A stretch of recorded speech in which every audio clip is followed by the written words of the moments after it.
काफ़ी पढ़ा था, सुना था उदवाड़ा के बारे में, तो एक वीकेंड सोचा घूम आते हैं।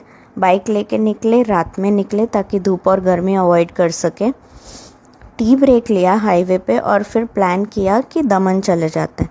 उदवाड़ा और दमन बहुत पास पास है, तो सोचा दमन में काफ़ी स्टे ऑप्शंस मिल जाएंगे, तो वहाँ स्टे कर लेंगे, रेस्ट कर लेंगे और नेक्स्ट मॉर्निंग फ्रेशन अप करके उदवाड़ा टाउन घूम लेंगे, अच्छे जगह पे लंच करेंगे और फिर सूरत के लिए फिर से राइड करेंगे।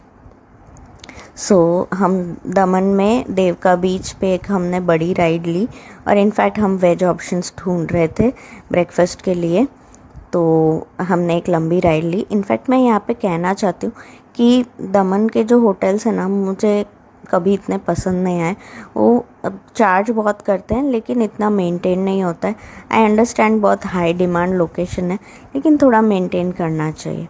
यहाँ पे हमें वेज ऑप्शन मिल गया ब्रेकफास्ट का, तो खा के हम लोग उदवाड़ा की तरफ निकले। उदवाड़ा को गुजरात का स्लीपिंग टाउन भी कहते हैं क्योंकि ये इतना पीसफुल है।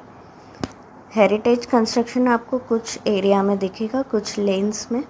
तो पहले हमने इनका फायर टेम्पल जो है वो विज़िट किया, जो बाहर से ही अलाउड था। हाँ, हम नॉन पारसीज़ हैं इसलिए हमें अंदर अलाउड नहीं था।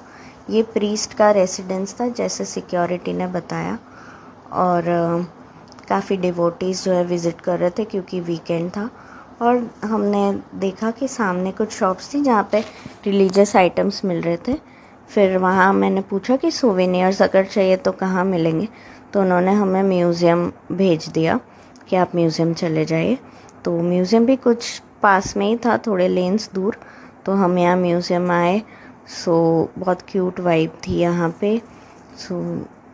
जैसे एंट्रेंस पे ही आई लव उदवाड़ा करके एक आर्ट वर्क था, और अंदर जो है वो पारसीज़ की पूरी हिस्ट्री और उनका कल्चर, उसके बारे में डिटेल में इंफॉर्मेशन थी। किस तरह का पहनावा वो प्रेफर करते थे, किस तरह के यूटेंसिल्स। इनफैक्ट जो फायर प्लेस है उसका भी एक प्रोटोटाइप बाकी लोगों के लिए रखा था। बहुत क्यूट वाइब थी इस म्यूज़ियम की। म्यूज़ियम को कवर करके हम एक बेकरी चले गए।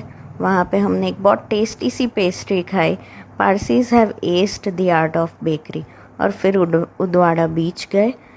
उदवाड़ा बीच के बाद हम हाईवे पे आ गए और वहाँ पे हमने लंच किया। एक्चुअली हमें कुछ पारसी क्यूज़िन ट्राई करना था, पर एक कैफ़े हम विज़िट किए तो वो उस दिन सर्व नहीं कर रहे थे, तो हम ट्राई नहीं कर पाए।